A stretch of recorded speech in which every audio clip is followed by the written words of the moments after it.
تخيل معاك كده في يوم من الايام داخل جسم الانسان كان في مدينه ضخمه اسمها الجهاز الهضمي. المدينه دي فيها طرق سريعه، مصانع وانابيب نقل، وكل حاجه ماشيه بنظام. وفي قلب المدينه دي في ماده مهمه جدا اسمها العصاره الصفراويه. الماده دي اصلا اتصنعت في الكبد واتخزنت شويه في المراره وبعدين بتطلع تساعد في الهضم. ولكن العصاره الصفراويه مش بس للهضم، هي كمان عندها قدره سحريه شويه. لو وصلت للقولون بكميات كويسه بتخلي الامعاء تتحرك وتفرز ميه، وبالتالي البراز بيبقى لين وبيتحرك بسهوله. المشكله اللي بتحصل ان في الظروف الطبيعيه الجسم بيحب يعيد تدوير العصاره الصفراويه تاني، وده بعد ما تخلص شغلها في الامعاء. يعني حوالي 95% منها بيرجع يتسحب تاني في جزء من الامعاء الدقيقه عن طريق بوابه اسمها الاي بي اي تي او الاليال بايل اسيد ترانسبورتر. البوابه دي وظيفتها انها ترجع العصاره الصفراويه للكبد عشان تستخدم تاني. يعني كأن في شركه نقل بتجمع العصاره وترجعها للمخزن. ولكن هنا المشكله، لو العصاره الصفراويه رجعت كلها تقريبا يبقى القولون ما بيوصلوش كميه كفايه، وساعتها بيحصل بطء في حركه الامعاء وراس ناشف وامساك مزمن. هنا بقى بيدخل بطل القصه الكونستيباول، واللي بيحتوي على ماده الايلوبيكسبات. الدواء ده قرر يعمل حركه ذكيه جدا، بدل ما يزود حركه الامعاء مباشره زي الملينات التقليديه هو عمل حاجه ذكيه قوي، قفل البوابه. يعني ايه؟ يعني الدواء بيمنع او يقفل الترانسبورتر اللي اسمه اي بي اي تي في اخر الامعاء الدقيقه، وبالتالي العصاره الصفراويه ما بترجعش للكبد فتكمل رحلتها لحد القولون. ولما العصاره الصفراويه توصل للقولون بيحصل تاثيرين مهمين جدا: تزود افراز الميه والاملاح، يعني العصاره الصفراويه تخلي جدار القولون يفرز سوائل، والنتيجه البراز بيبقى اطرى واسهل في الخروج. وكمان تنشط حركه القولون، يعني العصاره الصفراويه تعمل ستيميوليشن لعضلات القولون او تحفزها فتزود البريستاليسيس او حركه الامعاء.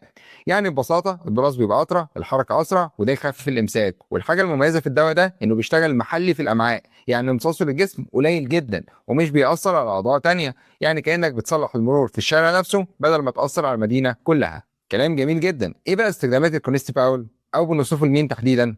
بنوصفه اول حاجه لعلاج الامساك المزمن. في ناس الامعاء عندهم بتتحرك ببطء شديد لفترات طويله، فالمريض ممكن يعاني من صعوبه في التبرز او براز ناشف او عدد مرات قليل في الاسبوع. هنا الدواء بيساعد عن طريق زياده وصول العصاره الصفراويه للقولون، وده بيخلي البراز اطرى وحركه الامعاء تزيد. كمان بنشوف حالات الامساك الوظيفي. في الحاله دي مفيش مرض عضوي واضح، ولكن الامعاء كسوله شويه في الحركه، والمريض ممكن يقول بحاول ادخل الحمام ولكن مش بعرف بسهوله، بحس ان الاخراج مش كامل. وهنا الدواء بيساعد انه ينشط حركه القولون بشكل طبيعي عن طريق تاثير العصاره الصفراويه.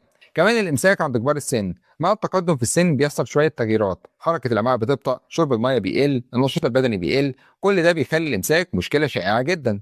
كمان المرضى اللي ما استفادوش كويس من الملينات التقليديه، احيانا المريض بيجرب حاجات زي اللاكتيلوز، السيليوم والبيساكوديل، ولكن بيفضل الامساك موجود. في الحاله دي الطبيب ممكن يختار الكوليستيباول لانه بيشتغل بآلية مختلفه تماما، مش مجرد ملين عادي وخلاص.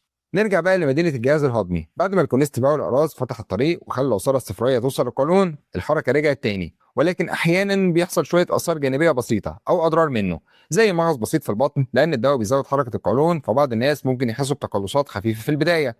كمان اسهال بسبب زياده الميه وحركه الامعاء، فالبراز ممكن يبقى لين زياده او يحصل اسهال خفيف. كمان انتفاخات او غازات، مع زياده حركه الامعاء ممكن يحصل شويه انتفاخات او احساس بالغازات. كمان غثيان خفيف، بعض المرضى بيحسوا بعدم ارتياح بسيط في المعده وغالبا بيكون مؤقت. كمان زياده عدد مرات التبرز، يعني بعض المرضى يلاحظوا انهم بيخشوا الحمام اكتر من المعتاد، وده طبيعي لان الدواء اصلا بينشط حركه القولون. والاعراض دي غالبا خفيفه وبتظهر لان الامعاء ابتدت تتحرك تاني بعد فتره بطء، ومعظم المرضى بيتاقلموا عليها بسرعه. طيب ايه بقى موانع استعماله؟ وخلينا نتكلم ببساطه، لان اي دواء مهما كان مفيد فلازم نعرف مين ينفع ياخده ومين لا. اول حاجه ممنوع نديه في حاله انسداد في الامعاء. لو الامعاء فيها انسداد فعلي الدواء ما ينفعش يتاخد، لان الدواء اصلا بيزود حركه القولون، ولو في انسداد ممكن يسبب الم شديد ومضاعفات. وحتى لو الانسداد ده مش مؤكد لكن الطبيب شاكك فيه، فالافضل نوقف الدواء لحد ما يتم التشخيص. كمان ممنوع في حالات الامراض الالتهابيه الشديده في الامعاء، زي التهاب القولون التقرحي او مرض كرون، لان زياده العصاره الصفراويه في القولون ممكن تزود التهيج في الحالات ديت. كمان ممنوع في حاله وجود الم بطن غير معروف السبب. لو المريض عنده مرض شديد او الم بطن غير مفسر ما ينفعش ندي ملين قبل ما نعرف السبب. كمان ممنوع في حاله وجود حساسيه من الماده الفعاله. لو المريض عنده حساسيه معروفه من ماده الالبوكسيبيت او اي مكون في الدواء فوقتها ممنوع. والفكره الاساسيه ان الدواء ده ممتاز في علاج الامساك المزمن، ولكن لازم نتاكد ان الامعاء مفتوحه وسليمه الاول قبل ما نستخدمه.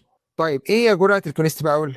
الجرعه المعتاده للبالغين بتكون 10 مللي جرام مره واحده يوميا، يعني غالبا قرصين 5 مللي جرام مع بعض، والافضل يتاخدوا قبل الفطار. والسبب ان الدواء بيشتغل مع افراز العصاره الصفراويه اللي بيزيد مع الاكل، فده بيساعد ويدي تاثير افضل على حركه الامعاء.